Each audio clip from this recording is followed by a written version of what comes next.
Hoje nosso tema é a aposentadoria. Contamos com a presença hoje do professor e advogado Ferrúcio Bíscaro, que desde já agradecemos a sua presença, professor. Eu que agradeço, professor João, a oportunidade de estar aqui falando sobre esse tema tão discutido que é a Previdência Social, né? E a TV UNAEP por essa oportunidade. Estou à disposição. Doutor, começamos com a maior polêmica que existe aqui dentro, né? Eu quero aposentar por tempo de contribuição. Esse tempo e a contribuição têm que ser somados para dar aposentadoria? Bom, primeiramente nós temos que verificar quando foi que essa pessoa começou a contribuir. Nós temos um divisor de águas aí, que foi a Emenda Constitucional 20, de 16 de dezembro de 98. Então essas pessoas começaram a contribuir antes de 16 de dezembro de 98 e vão se aposentar hoje por aposentadoria integral, que seria o homem aos 35 anos e a mulher aos 30, não tem limite de idade. Então não existe uma idade. Atingiu a mulher 30 anos de contribuição e o homem 30 anos, pode se aposentar. Já na proporcional, não. A aposentadoria proporcional, que é dada para a mulher aos 25 anos de idade e o homem aos 30, tem um limitador de idade. O homem aos 53 anos e a mulher aos 48 anos de idade. Então, isso para quem começou a contribuir antes. Para quem começou a contribuir posterior a dezembro de 98, quando for se aposentar, vai ter que ter o tempo de contribuição integral, os 35 anos se for o homem, e 53 de idade. Então, nós estamos ainda numa regra transitória que aceita a aposentadoria integral, tanto para homem quanto para mulher, sem limitador de idade. A nova lei melhora, piora? Professor, aí eu acho que não é nenhuma questão de melhorar ou piorar, é uma questão de ter condição financeira, né? Custa pelo tempo de pagar esses aposentados, né? A Previdência Social, da forma como vinha antes da Emenda Constitucional 20, não existia cálculo atuarial suficiente que fizesse com que ela fosse superavitária. Deficitária, acredito que ela vai ser sempre, mas assim, ela não iria ter condições de arcar com os compromissos dela, os aposentados. Por isso que teve essa modificação, forçando com que as pessoas, os contribuintes, demorem um pouco mais para se aposentar. Quando a gente fala assim, ter tempo e condição financeira para pagar, a gente costuma muito ouvir falar, né? Poxa, mas eu contribuí minha vida inteira por tanto e agora eu aposento e recebo menos do que eu paguei. Isso é uma realidade ou é algum engano do aposentado quando tem essa afirmação? Nós temos que verificar aí o tempo de contribuição quando a gente vai aposentar hoje com esse fator previdenciário, que alguém deve fazer essa pergunta aqui, não sei se é a curiosidade das pessoas, mas até antecipo. O fator previdenciário ele não é só um redutor de salário, de benefício, não é só um redutor de aposentadoria. Ele pode ser algo que vai acrescentar, que vai somar, dar um plus a mais na aposentadoria. Por que no fator previdenciário, professor João, nós levamos em consideração o tempo de contribuição que essa pessoa teve e a idade.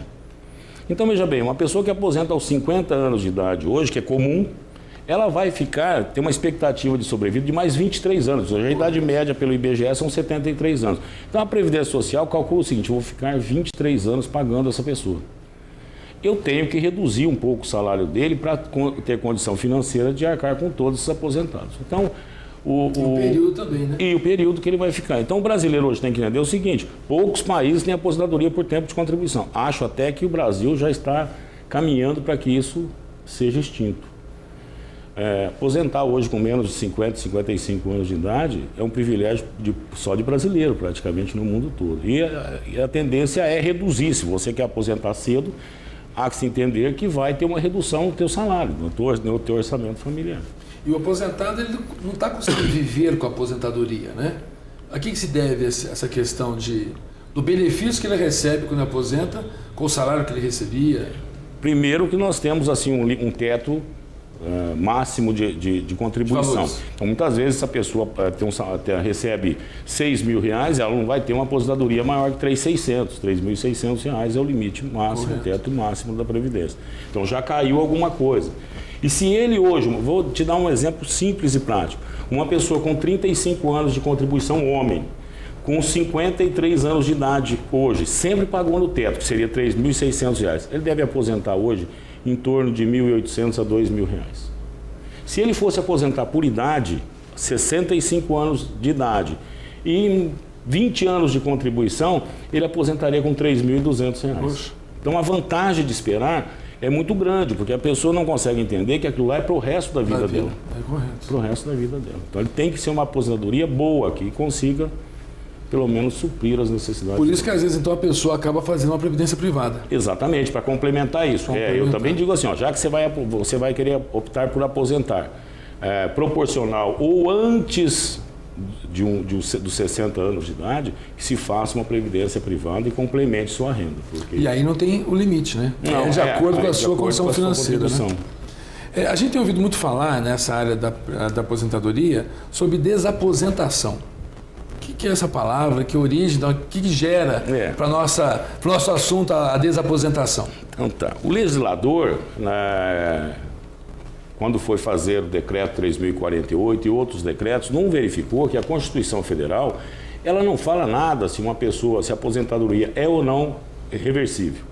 Ficou a critério e aí, através de um decreto, professor, colocaram que a aposentadoria é irrenunciável e irreversível. Bom, só que isso é inconstitucional. Então, o que os advogados estão fazendo é entrando na justiça e tentando desaposentar essa pessoa. Desaposentar, mas é que o seguinte... Uma pessoa aposentou proporcional e recebe um salário de R$1.000 por mês e continuou trabalhando ao longo do tempo. E hoje... Bastante comum, né? Já que ele não tem previdência privada, ele faz outra fonte de renda. E ele continuou contribuindo para a Previdência Social. Quando chegou agora, ele tem, por exemplo, 65 anos de idade.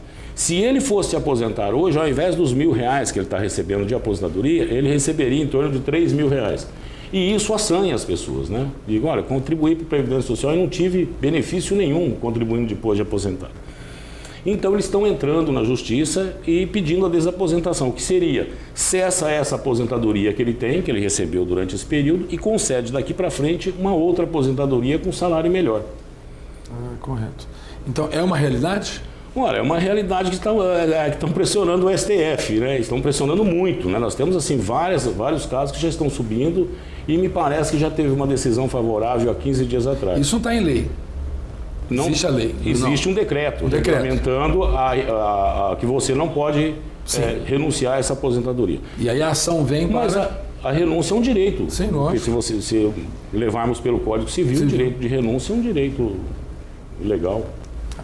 Relacionado à aposentadoria e mais ao INSS, acho que é do seu conhecimento, como é que funciona essa questão das perícias médicas, das altas médicas que tem dentro do INSS? Eu costumo dizer que a gente costuma ouvir, né, que existe uma fábrica de altas, que o governo está liberando pessoas doentes, incapacitadas para o trabalho, né? Como é que funciona isso na prática? O senhor que está vivendo lá o dia a dia. A gente escuta, esses dias atrás, eu estava vendo o noticiário na televisão e estava dizendo que o perito ganha, olha o que a pessoa ganha por alta médica. E a gente sabe que não é isso. O perito do INSS, ninguém é carrasco suficiente para dar alta para uma pessoa sabendo que a pessoa está incapacitada. Nós temos dois lados que nós temos que analisar. O primeiro é a quantidade de perícia médica e a quantidade de perito. O senhor é advogado, o senhor vai fazer uma perícia judicial, o perito judicial fica 2, 3 horas, 4 horas analisando o seu cliente. O perito do INSS tem 15 minutos para concluir o laudo pericial. Então, muitas vezes ele pega um relatório, ele não analisa nem o paciente, ele analisa o relatório que vem, professor João. E o relatório, muitas vezes, acontece o seguinte, aquela pessoa que não tem condições financeiras procura o SUS, que já o médico do SUS também está sobrecarregado de trabalho. E aquele relatório vem para o INSS, não vem tão conclusivo quanto de um médico particular ou de um médico de um convênio. Que as pessoas que têm condições vão ao médico do convênio, o médico muitas vezes senta, faz um relatório caprichado, calmo. E aí nós temos dois lados, talvez aquela pessoa que foi ao SUS realmente esteja incapacitado para o trabalho. E aquele que foi no convênio médico não esteja tanto, mas o relatório dele é tão conclusivo que acaba fazendo com que o médico do INSS acredite que ele realmente esteja incapacitado. E as doenças invisíveis, né, professor? Nós temos aí transtornos bipolares, nós temos depressão, estresse, que a perícia médica não consegue, não é como uma fratura que o médico levanta a sua calça, vê a fratura e te dá um afastamento. E essas doenças invisíveis hoje são mais comuns, né? São bem mais comuns. Então hoje nós temos assim, se houve causa de perícia negada indevidamente, é a causa do quantitativo e da falta de tempo de análise desses médicos peritos, que deve ter uma sobrecarga muito grande, professor. A fila hoje deve ser grande. Por chamamento de uma perícia. Uma perícia hoje marcada hoje, ela vai ser atendida por volta do dia 15, 20 de outubro. É uma demora que poderia não ser tanto, mas a quantidade é muito grande. E outro fator que também é importante, como o auxílio-doença não tem fator previdenciário, o valor da perícia médica é assanhador. Né? Então, às vezes, um funcionário que recebe aí R$ 1.500, recebe R$ 1.400 no afastamento. E muitas vezes ele fala, eu não vou voltar a trabalhar, tá bom demais isso daqui, né? E aí ele acaba forçando também uma situação que não é a realidade. Mas o ministro tem um projeto que perícias até 60 dias, por um certo período, não vai ter que passar na perícia. O próprio médico da empresa vai afastar essa pessoa, vai causar um problema sério no INSS, até financeiro, mas aí a gente desafoga esse quantitativo de revisões que a gente tem, esse quantitativo de perícias que nós não estamos conseguindo cobrir. Esse início que o telespectador nosso pensa em aposentar, é complicado, ele precisa de um profissional, precisa ter um advogado, precisa ir nesses escritórios, a gente vê fachadas, aposente aqui, né? Como é que funciona esse trâmite do cidadão comum para chegar até o governo para conseguir a sua aposentadoria? Bom, professor João, eu vou usar uma frase que nunca na história desse país foi tão fácil requerer sua aposentadoria. Tão fácil. Entrou no site da Previdência Social, www.previdencia.gov.br, agendamento. Tenha nas suas mãos teu SIC, seu RG, e o comprovante de endereço e o CPF do local onde você vai querer dar entrada. Se você quiser dar entrada na sua aposentadoria, Pirapora do Bom Jesus, acha o CEP de Pirapora do Bom Jesus, você vai agendar a sua aposentadoria com dia e hora marcada. E é realmente obedecido. Essa história de pagar alguém para pular fila, para pegar lugar, não existe isso. Folclore. E a gente aconselha o seguinte: evitar ao máximo terceirizar esse serviço. O atravessador. O atravessador. E a gente explica, é muito fácil por quê. Você entrega a sua carteira profissional, leigo, você não entende nada de previdência, você entrega a sua carteira profissional e ele faz uma adulteração na sua carteira. Daqui 10 anos a Polícia Federal te manda uma intimação e você não sabe o que está acontecendo. Ele simplesmente adulterou 4, 5 anos na sua carteira e você não percebeu. Então evitem ao máximo ingressar com terceiro. Existem horas que não tem jeito, a gente como advogado sabe que tem que procurar um advogado. Mas aquela pessoa que trabalhou em 2, 3 empresas, que está com o tempo tudo certinho, nós temos simulador de contagem de tempo hoje no site da Previdência. Que adianta bem. Deu os 35 anos, porque é que você vai procurar alguém. Né? Que ótimo. Se nós pegarmos hoje o INSS, o Sistema de Aposentadoria Brasileiro, é mãe ou é uma madrasta? Bom, se pegarmos o sistema brasileiro hoje, né, de previdência, e compararmos com o anterior à emenda constitucional 20, nós vamos dizer que é uma madrasta. Má mesmo. Só que uma madrasta que houve por bem ser assim. Não teve como evitar. Agora, se compararmos ao resto do mundo, é uma mãezona. Eu comparo dos benefícios que tende a ter uma revisão urgente é a pensão por morte, professor. Pensão por morte no Brasil hoje, ela é concedida de uma forma, primeiro, que não tem uma carência necessária. Então veja o senhor, tem uma pessoa morrendo no hospital em estágio terminal que nunca contribuiu para a Previdência Social. Um dependente dela vai lá e faz uma única contribuição, no dia seguinte ela falece, essa dependente recebe uma pensão. Se formos levar em consideração os Estados Unidos, nós temos carência nos Estados Unidos, não é como aqui, que só depende de ter qualidade segurada. Nós temos limitador de idade, só recebe pensão o cônjuge com mais de 45 anos de idade. Aqui o cônjuge recebe pensão e a sua aposentadoria. Lá só recebe pensão se não tiver aposentadoria.